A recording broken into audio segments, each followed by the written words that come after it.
Hello, hello. Another Wednesday, quick Bible study today. This one, um, you'll see how it goes. In Jeremiah chapter 18, the Lord tells the prophet Jeremiah to go down to the potter's house, and so he does.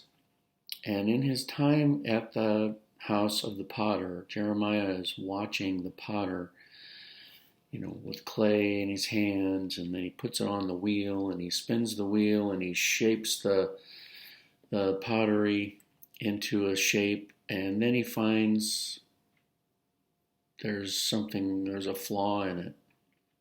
So he remakes it into a different vessel. And he sees this process.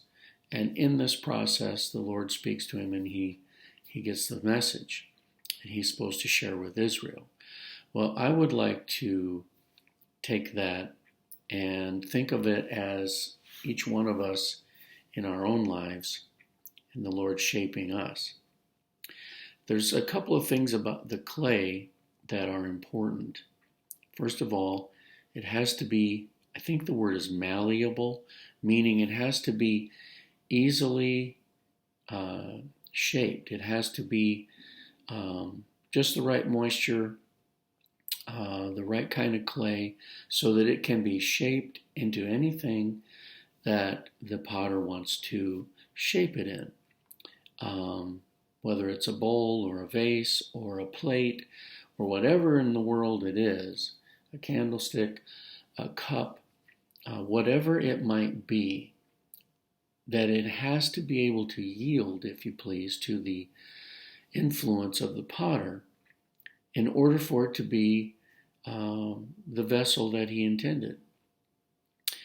If there are impurities in the clay and it is found, well, he takes it out, smashes down, and starts over, depending on what it is and how far they are in the process.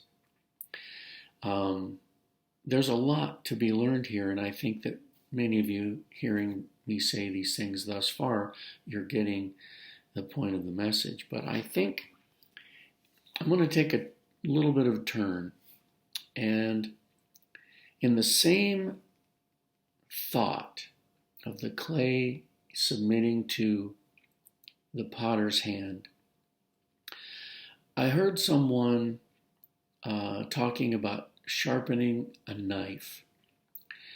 I used to work for Cabela's, sold things in the hunting department, including knives, binoculars, whatever, lots of things. I also was a lead in their camo department, and so I learned a lot about camouflage clothing and clothing in general, outdoor clothing specifically, and so forth while I was there. So it was pretty interesting to me at times. But knife sharpening. Sorry, I slept a little weird, didn't know it at the time. And when I woke up this morning, I woke up with a big kink in my neck, and I feel like my neck is in a weird position. So forgive me if I appear to grimace from time to time, because I can't really turn my head very far to the left before it stops me. Anyway, sharpening a knife. So I made some notes on my phone earlier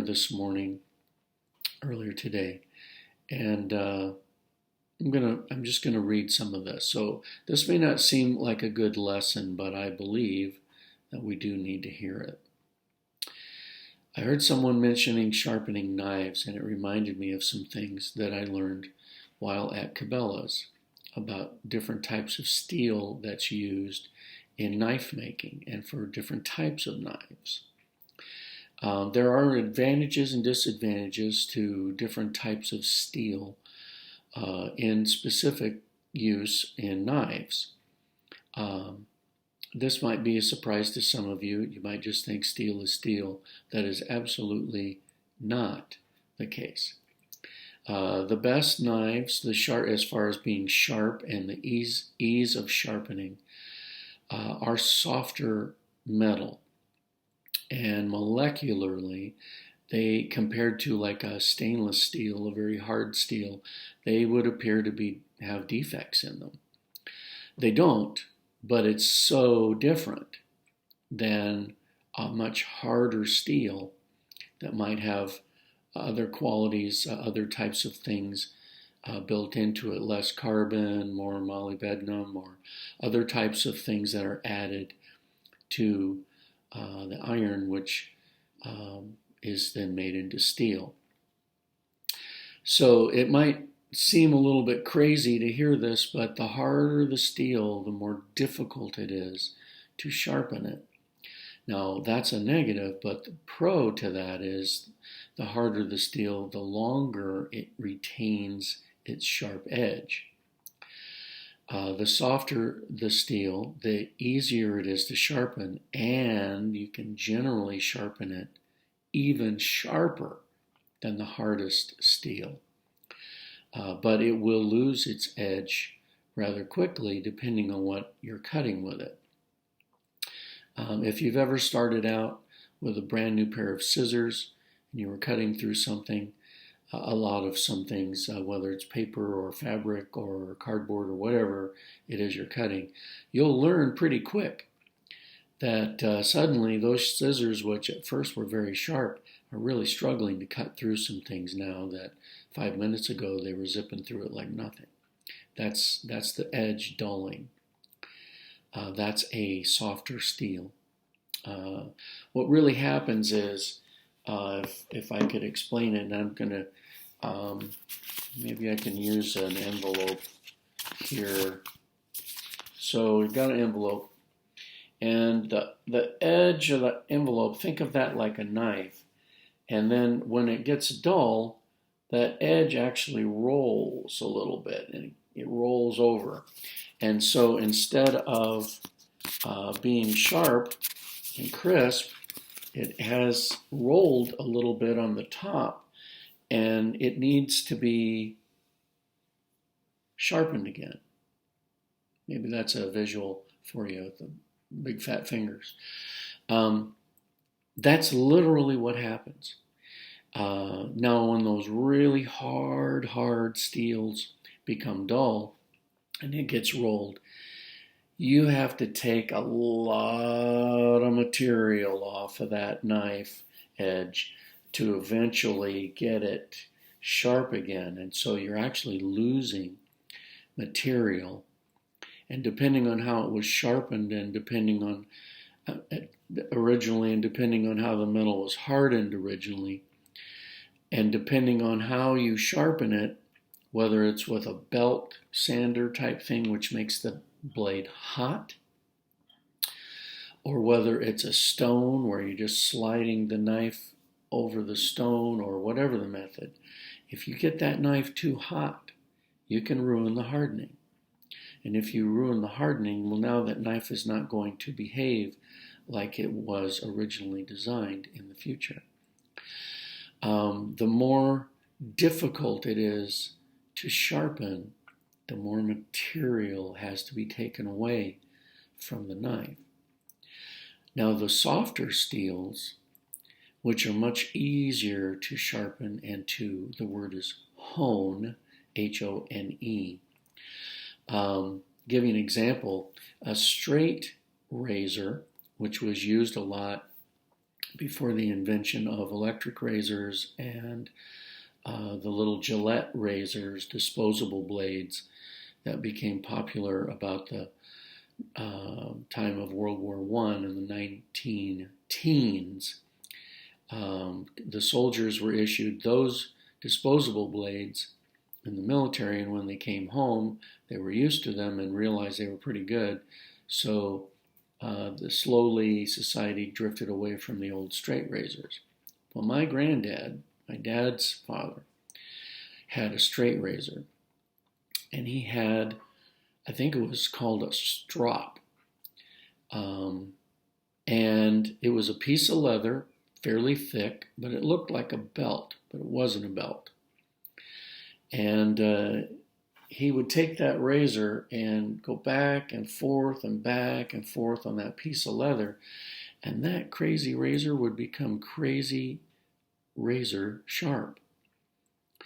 Now, what that tells you is that the steel used in making that razor was relatively soft, soft enough that it didn't need to have material shaved off of the steel to straighten that edge back out. It needed to be worked back and forth on, in this case, a piece of leather. But it done in the right way, that thing became razor sharp again, and then he would be able to shave his face easily. So what are we learning from this? Somebody needs to learn this lesson.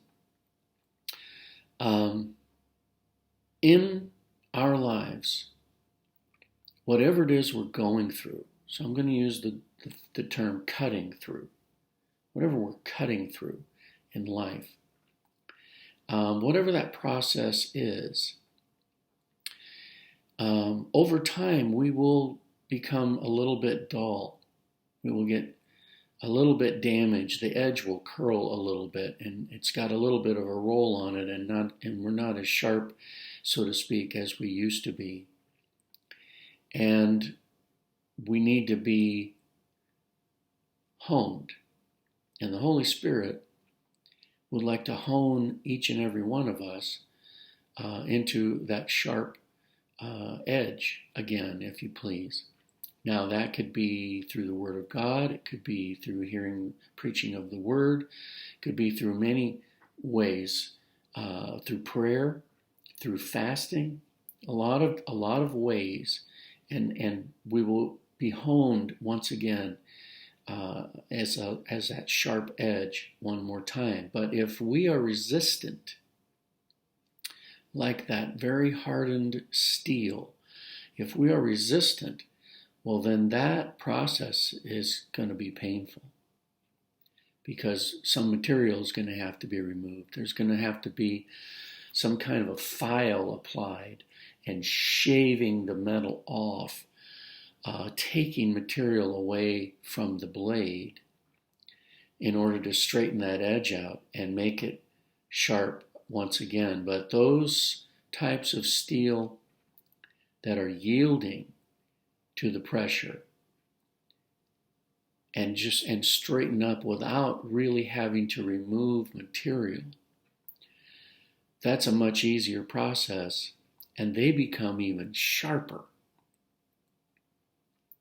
because that type of steel is the type you can get the absolute sharpest edge on in that process. But those that are really hard and are really, really dull now, a lot of material has to come off. And it's a lot of work, and it might take a professional to do it. The other week or so ago, I was watching something on YouTube. A guy was sharpening, and the cat is now behind me. There was a gentleman was sharpening a blade, and in his shop, in his job, he is, believe it or not, he's a knife maker and he sharpens blades.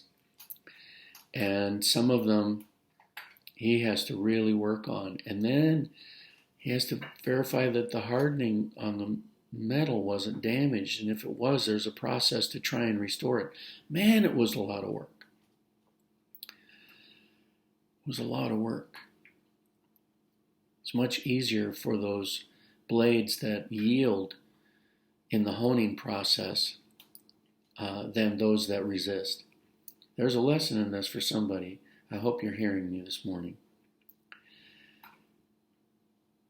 And those that do have a harder time getting resharpened, there are some knife companies that you can actually mail your knife back to the manufacturer, and they will, through a process there, restore that factory edge and bring it back to the state that it was when it was new. But again, that takes a special process. And it's lengthy. But you'll get it back, and it'll be like new.